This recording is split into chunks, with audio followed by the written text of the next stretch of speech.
Que a paz do eterno Deus, pela bendita graça do Senhor Jesus, esteja dentro do teu coração.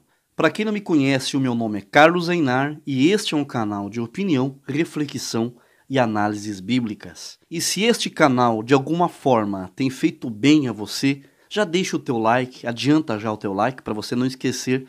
Assim o YouTube ele entenderá que o meu canal é relevante para você e para outras pessoas, assim recomendará cada vez mais os meus vídeos. O vídeo de hoje é: por que Deus permite que algumas pessoas nasçam com deficiências e outras não? Seria Deus injusto? Logo após a vinheta. Antes de entrar no assunto do vídeo, eu quero dar um recadinho aqui para vocês. Você que gosta de hinos instrumentais, visite o canal do nosso irmão e amigo Agnaldo Novaes. O canal Tocatas Estilo Primitivo Pavão Bonito. Tem vários hinos, um mais lindo que o outro. Visita o canal do nosso irmão, o link está na descrição, se inscreve lá. Por que Deus permite as doenças genéticas, pessoas nascerem deficientes? Esta é uma pergunta muito sugestiva, porque não abrange só a questão da deficiência física ou deficiência mental, mas se estendem a outras imperfeições da vida humana. E quem nunca se perguntou por que alguns nascem perfeitos, saudáveis, e outros nascem doentes, deficientes? Atrás das cortinas do mundo em que vivemos, existe um panorama que pouquíssimas pessoas se dão conta. Subsiste em nosso mundo uma batalha espiritual milenar, um conflito entre Deus e Satanás, que depois da queda do diabo e seus anjos maus, se intensificou lá no Jardim do Éden, com o pecado e a desobediência entrando na vida das pessoas e devastando o mundo. A vida humana, a descendência humana passou a ter problemas por conta disso. Como vemos, doenças, deficiências, velhice e, consequentemente, a morte. Engana-se as pessoas que acham que todos nascem perfeitos. Uma pessoa com uma deficiência, que nasceu com algum problema de saúde, com alguma deficiência, se achar inferior a outros seres humanos aparentemente saudáveis. Mesmo que nós não tenhamos uma deficiência aparente, nós também, que não temos um quadro clínico de doenças, nascemos também com uma deficiência.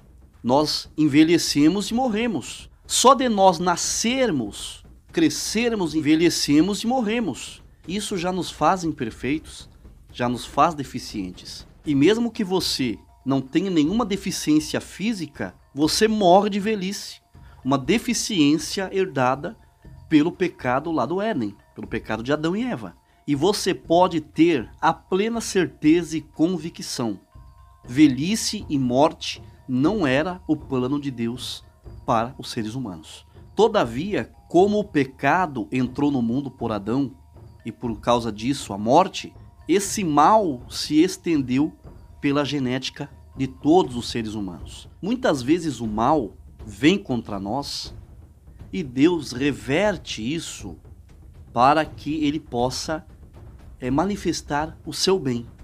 Se não fosse o pecado, as doenças ou outros flagelos que nós passamos na nossa vida terrena, como que a bondade de Deus e a sua misericórdia poderiam se manifestar na nossa vida de alguma forma, de alguma maneira? Os discípulos do Senhor Jesus também fizeram uma pergunta como a deste vídeo. Eles viram um cego e perguntaram para o Senhor Jesus por que aquela pessoa nasceu cega. Eu vou ler aqui a resposta que o Senhor Jesus deu a eles. Evangelho de João, capítulo 9, do versículo 1 ao 3. Enquanto caminhava, Jesus viu um homem cego de nascença. Seus discípulos perguntaram: Rabi, por que este homem nasceu cego? Foi por causa de seus próprios pecados ou dos pecados de seus pais? Jesus respondeu: nem uma coisa nem outra.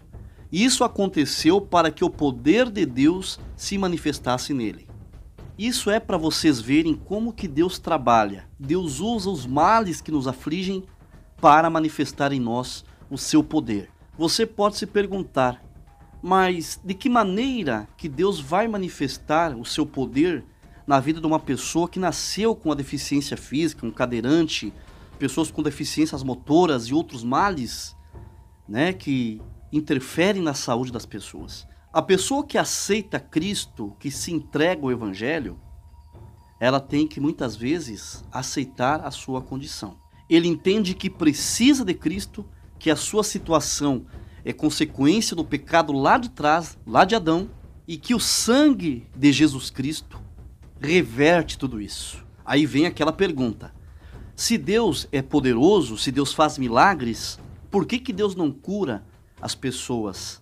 Por que uma pessoa que nasceu paralítica, muitas vezes aceita Cristo, mas morre nessa condição, ou com outras enfermidades? Quantas pessoas que servem a Deus e que são doentes, morrem de doenças? As pessoas têm que entender que Deus, ele ainda opera milagres. Se Deus quiser e for da sua vontade, através das nossas orações, ele pode sim intervir em situações da nossa vida, como saúde ou outras esferas do nosso cotidiano. Só que muitas vezes os milagres que nós recebemos nessa vida são temporários. Deus tem poder de ressuscitar um morto? Tem. Existem vários casos. Existem até médicos que presenciaram milagres como esse. Deus tem poder. Só que essa pessoa que morreu, ressuscitou, o milagre dela é temporário, porque ela vai morrer novamente, a não ser que ela alcance a volta de Cristo e seja arrebatada em nuvens. Deus pode levantar um paralítico? Pode. Eu já vi milagres assim. Só que essa pessoa, ela também vai morrer. O propósito hoje do Evangelho é que as pessoas conheçam a Cristo, aceitem a Jesus Cristo, se entreguem a Cristo, vivam o Evangelho e se salvem.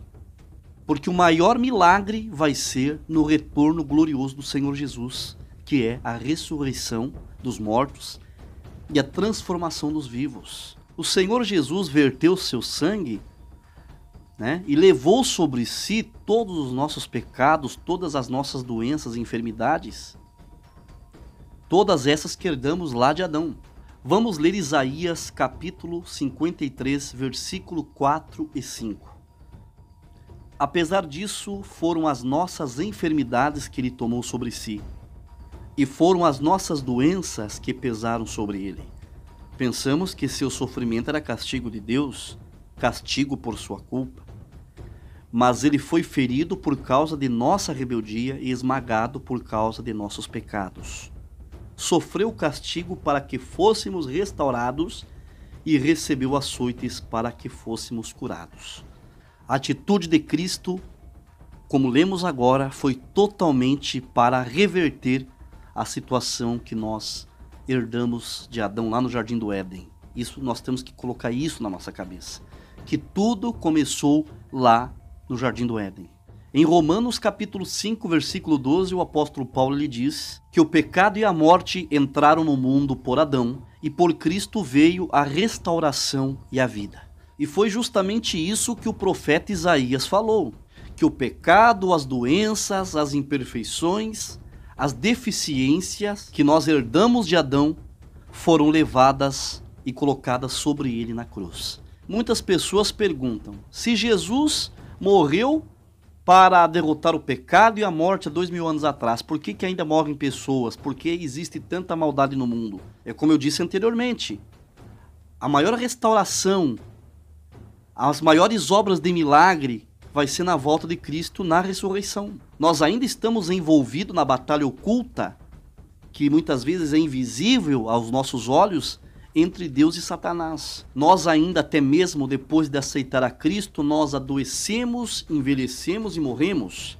Nós vemos deficiências e tantas anomalias aí pelo mundo. Vamos ler 1 Coríntios, capítulo 15, versículo 21 ao 26, que vai nos ajudar a nos dar muitas respostas. Uma vez que a morte entrou no mundo por meio de um único homem, agora a ressurreição dos mortos começou por meio de um só homem. Assim como todos morremos em Adão, todos que são de Cristo receberão nova vida. Mas essa ressurreição tem uma sequência. Cristo ressuscitou como o primeiro fruto da colheita e depois todos que são de Cristo ressuscitarão quando ele voltar. Então virá o fim, quando ele entregará o reino a Deus, o Pai, depois de ter destruído todos os governantes e autoridades e todo o poder. Pois é necessário que Cristo reine até que tenha colocado todos os seus inimigos debaixo de seus pés. E o último inimigo a ser destruído é a morte. A ressurreição, ela é uma das coisas mais importantes dos últimos dias. Vimos aí Paulo dizendo que é necessário que Jesus Cristo reine à direita de Deus até ter colocado todos os seus inimigos debaixo da planta de seus pés. Isso inclui o diabo e a própria morte, que será o último inimigo a ser aniquilado, ser destruído. E junto com a morte, todos os outros males, enfermidades e deficiências. Existe outra evidência que responde à pergunta dessas pessoas: por que Deus permite a morte? Por que Deus ainda permite o mal? Apocalipse 12, versículo 12, diz que o diabo foi lançado abaixo até essa terra com grande fúria e ira, sabendo que lhe resta pouco tempo. Como o diabo ele não pode lutar contra o próprio Deus, o diabo afeta a nós, seres humanos, que somos a criação mais amada por Deus, como diz em João capítulo 3, versículo 16, que Deus nos amou tanto, nós a criação dele, que deu seu Filho unigênito para todos nós que exercer fé, que crer no Senhor Jesus, não venhamos perecer, mas tenhamos a vida eterna. Nós podemos até questionar, né? Nós somos livres para fazer questionamentos. Agora, ficar acusando a Deus de todos os males existentes no mundo, isso aí é uma sandice, é uma insanidade. Todos nós nascemos sabendo que um dia nós iremos morrer, porque nós nascemos sob o pecado. Nós carregamos ainda as consequências do pecado original. O próprio salmista Davi, no Salmo 51, versículo 5, ele disse: eu sei que sou pecador desde que nasci, em iniquidade eu fui formado, em pecado me concebeu minha mãe. Não tem nada de injustiça da parte de Deus, tudo isso que nós vemos acontecer no mundo.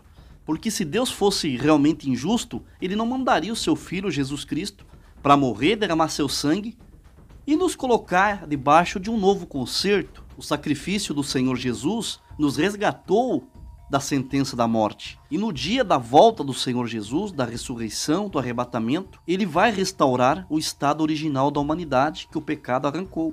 Seres humanos perfeitos, eternos e imortais. O vídeo termina por aqui. Se você gostou desse vídeo, eu humildemente te peço, deixe o teu like, que é muito importante para o canal. Se você não é inscrito ou inscrita, eu lhe convido, inscreva-se, não esquecendo de ativar o sininho das notificações e clicando na opção receber todas as notificações de vídeo. Assim, você estará recebendo vídeos importantes da Palavra de Deus, como este que você está assistindo.